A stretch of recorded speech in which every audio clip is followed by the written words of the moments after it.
tem data pra acabar. Marca no calendário. Parece radical demais dizer isso, já que o nosso país esteve tantas vezes à beira do abismo e nunca caiu. Mas eu quero que a partir de agora você veja os fatos, sem nenhuma idolatria política, e tire as suas próprias conclusões. O que você vai ver a partir de agora não tem sido mostrado na mídia tradicional, e é exatamente por isso que eu te peço, não acredite em mim. Tudo que eu vou te mostrar são informações públicas que você pode facilmente conferir. A gente chegou num ponto crítico. Mentiras estão sendo ditas em rede nacional enquanto a população permanece no escuro. E quando a verdade vier à tona, pode ser tarde demais. Desde que o Brasil adotou o real como a moeda nacional, nunca houve uma inflação tão baixa no mês de janeiro. Caramba, então quer dizer que em janeiro a inflação diminuiu? Nosso dinheiro então tá valendo mais? Mas peraí, tem uma coisa estranha. Como que a inflação tá caindo se a gente olha no mercado e o preço de tudo tá subindo? O preço da carne, por exemplo, subiu 25%. Só a picanha tá 9% mais cara do que no período anterior. Os ovos de galinha que a gente come todo dia tá 40% mais caro. Café tá batendo recorde. Nunca esteve tão caro como hoje nos últimos 50 anos. 8 entre 10 brasileiros afirmam sentir esse aumento de preço nos alimentos. Ué, mas eu acabei de ouvir o William Bonner dizendo que a inflação de janeiro é a menor desde a criação do real. Como que isso é possível? E é aqui que tá a pegadinha. Se você for agora na fonte dessa notícia, que é o site do IBGE, você vai ver que na verdade não é que a inflação caiu, e sim existe uma categoria que a inflação caiu muito mais do que a média. Essa super queda vem da categoria energia, que fica dentro de habitação. Para ficar simples de você entender, imagina que a inflação é uma espécie de média da escola. Você tira 9 em matemática, 8 em português, 7 em história,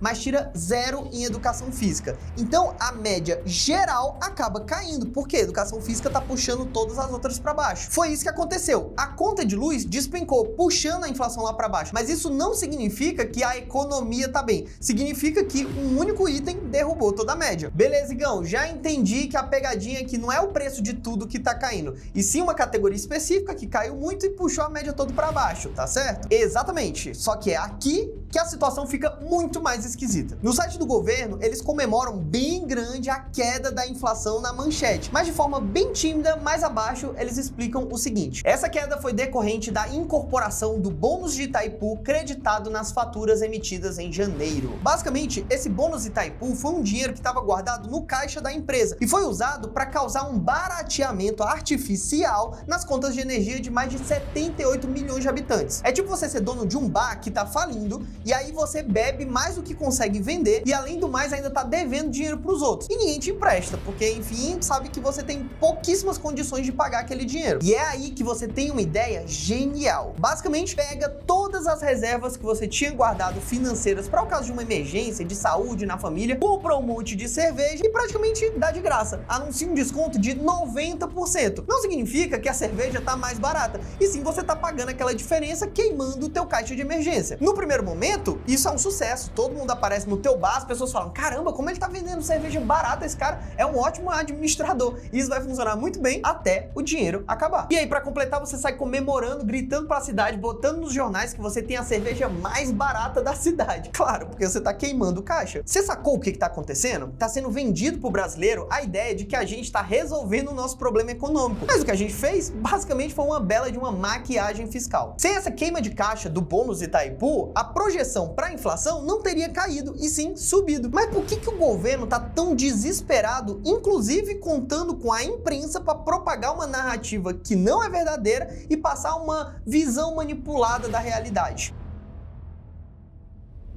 Quando você vai no mercado e vê o preço de tudo subindo, quando você vê o dólar ficando cada dia mais caro, isso na verdade é um sintoma de uma doença. Mas a gente precisa entender que doença é essa se quiser se proteger contra a causa. Só tem um problema. Se tem uma palavra que define bem o problema que o governo brasileiro está enfrentando pela frente, essa palavra é credibilidade. O Brasil não está conseguindo convencer mais ninguém que é confiável para receber investimentos externos, nem mesmo estrangeiros e nem mesmo brasileiros. Pensa assim, você tem um amigo que sempre pede dinheiro emprestado e e nunca paga na data certa. Quando ele te pede R$100 emprestado, você pensa, se eu emprestar, preciso cobrar um juros mais alto, porque ele pode me dar um calote, então eu preciso precificar esse risco. Agora imagina que esse amigo começa a dever dinheiro para todo mundo no bairro, começa a aparecer indo pra farra muito mais do que o normal. De manhã o pessoal tá vendo ele deitado na esquina depois de ter bebido o dia inteiro. Então as pessoas entendem que a chance dele honrar com seus compromissos tá ficando cada dia menor. Então não adianta simplesmente subir ali a taxa de juros, porque a credibilidade dele tá muito afetada. E é mais ou menos isso que tá acontecendo com o Brasil. A gente não consegue cortar os nossos gastos, os nossos custos estão maiores do que a nossa arrecadação,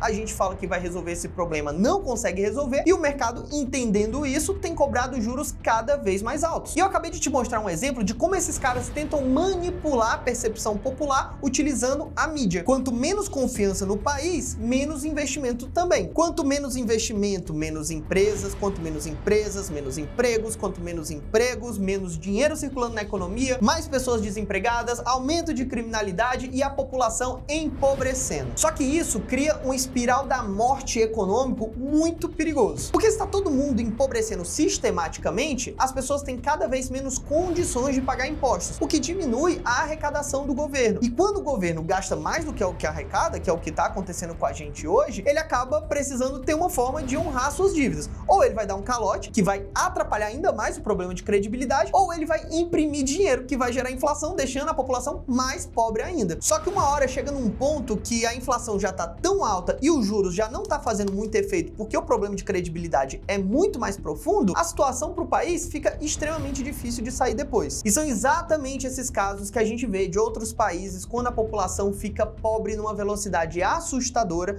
com a população extremamente miserável, o pessoal comendo lixo para sobreviver e o governo tendo que usar de força bruta para evitar uma revolta popular. Infelizmente, eu sinto te dizer, mas se nada for feito, é esse o caminho que o Brasil está caminhando.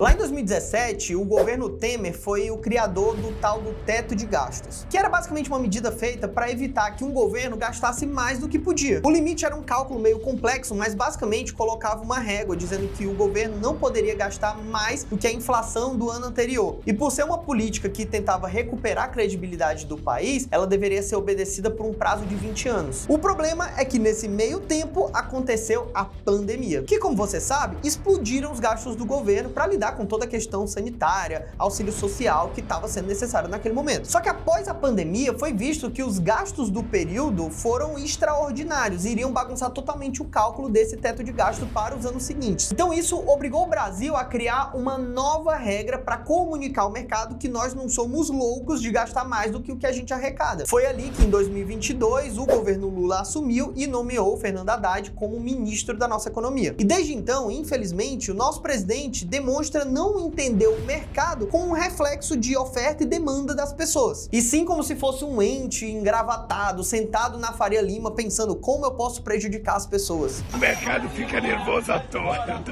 Eu nunca vi um mercado tão sensível como o nosso.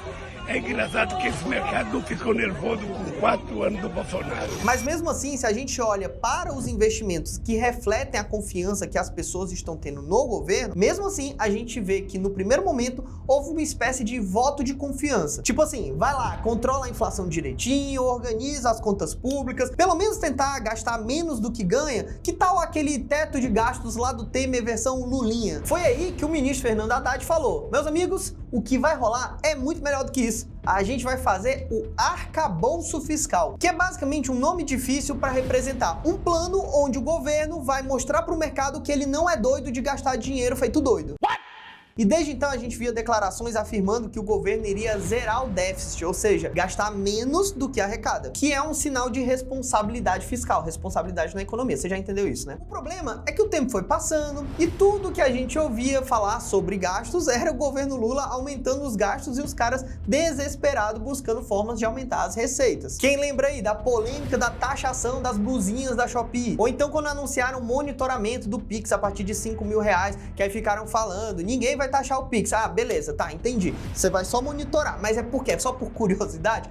Não, é por um objetivo arrecadatório para médio e longo prazo. Mas o problema é que o brasileiro já tá afogado de imposto, então fica óbvio que o caminho não é aumentar a receita, e sim cortar gastos. Um tema que parece um verdadeiro tabu dentro do atual governo. Imagina você sentar numa mesa com políticos do Partido dos Trabalhadores e abrir a boca para falar sobre a importância de corte de gastos. Uma parte não vai entender nem que língua é essa que você está falando. Uma outra parte vai tentar salvar os privilégios de alguns setores específicos que são ligados àquele político. E uma outra parte vai provavelmente chamar de machista, fascista, taxista. E quanto mais o tempo passava, menos as pessoas acreditavam nesse tal arcabouço. Até que o ministro Haddad foi se pronunciar em rede nacional para anunciar como seria esse tal pacote fiscal. E aí, o Brasil agora vai cortar gastos? Mais ou menos, mais ou menos. Além de um ajuste abaixo da expectativa, ainda foi anunciada uma medida nobre, porém populista, de isentar o imposto de renda de quem recebesse até R$5.000. Não tô aqui para julgar se isso foi certo ou não, mas independente disso, o momento foi inoportuno, porque todo esse dinheiro que vai deixar de ser arrecadado com essa medida vai se transformar em consumo, ou seja, as pessoas vão gastar mais. Então existe uma quantidade maior de dinheiro na economia para a mesma quantidade de produtos compráveis. Isso é a inflação. Na prática, muita gente fica feliz porque está recebendo dinheiro na mão, mas não percebe que o preço das coisas acaba subindo proporcionalmente. Só que uma isenção assim, como você sabe, agrada muita gente que vota. Então, politicamente, ajuda a tirar o foco de fazer o governo gastar menos, que é o mais importante. Mas, por outro lado, aumenta o problema central, que é estamos empobrecendo em uma velocidade alarmante. Só para você ter uma noção de grandeza, existe uma medida chamada dívida PIB, que, como o próprio nome diz, calcula o quanto de grana que a gente produz está indo só para pagar juros de dívida. O padrão, na média dos países, é mais ou menos 40% a 60%. O Brasil, nesse momento, está com 80% e com projeção de chegar em 100% até 2032. Alguns analistas, inclusive, acreditam que 2032 é uma data muito otimista, talvez até maquiada, que, para ser mais realista, é 2028, ou seja, tá batendo na porta. 100% de dívida PIB, ou seja, um bloqueio total da democracia. Todo orçamento que chega pro governo vai ser para pagar juros de dívida. E aí não importa qual presidente entrar, qualquer presidente que for eleito vai entrar de mãos atadas porque não tem grana. E isso gera o quê?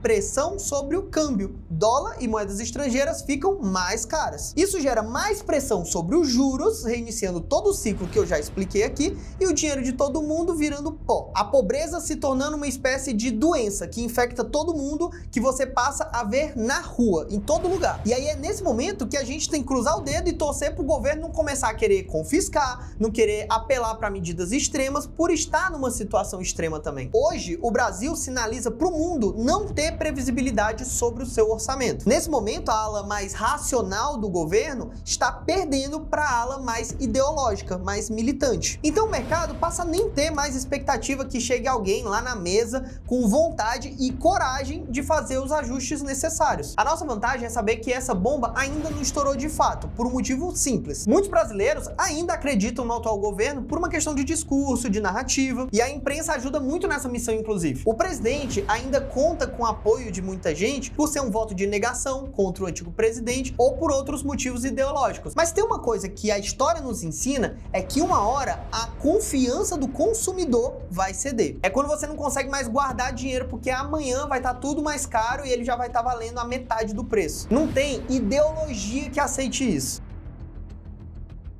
Beleza, mas numa situação dessa, como que a gente pode fazer para se proteger? Existem diversas formas, mas de forma simplificada, através de investimentos que não reflitam a credibilidade da economia brasileira. E aí existem várias: ouro, cripto, propriedades no exterior, mas claro, cada uma tem seu nível de risco. Mas quando o dinheiro de um investidor sai de um país que ele não confia mais, ele vai procurar por um outro país mais confiável. E é aqui que entra os Estados Unidos de Donald Trump.